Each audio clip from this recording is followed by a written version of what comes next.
The magnificent lesson.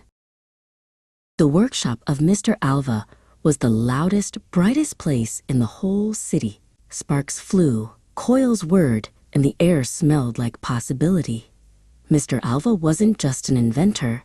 He was a collector of magnificent mistakes that taught him everything he knew. In the corner, working with intense concentration, was Finn. Finn was an apprentice, and his job was delicate, installing the tiny, fragile filament inside the new electric wonder box. He had to be careful. The glass component was thinner than a strand of hair. He held his breath, slid the filament closer, and then his hand twitched. Snap! The tiny thread broke clean in half, shattering the perfect work. Finn felt a terrible knot tighten in his stomach. He was sure he was going to be yelled at. "Oh, Finn, what have you done?" A gruff voice snapped from nearby. It was Silas, the foreman, who always worried about wasting materials. "That was the last perfect one we had.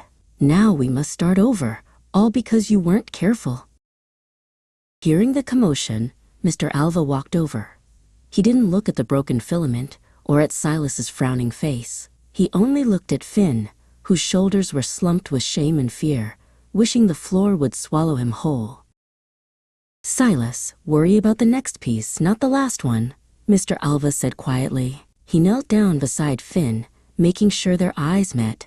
"Tell me, Finn, are you sad because the filament broke, or because you failed?" Finn mumbled, "I failed, sir. I tried so hard, and now I've ruined it." Mr. Alva smiled, a warm, knowing smile that crinkled the corners of his eyes. "Ruin? No, dear boy. You've just finished a magnificent lesson. When I was building the first electric wonder, I had to try and try again. I didn't fail once, or 10 times, or even 100 times. I failed thousands of times. Every time a filament snapped, I learned exactly one way not to build a light bulb. If I had criticized myself every time something broke, I would have stopped inventing on the very first try," Mr. Alva explained. "When we are afraid of a mistake, we are afraid to grow. But when we are encouraged, we are brave enough to try something new."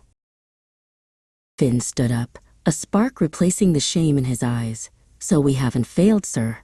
We just learned 1,001 ways not to install this part." He grabbed a new filament and carefully returned to the bench. Learning from failure made him feel stronger than success ever could.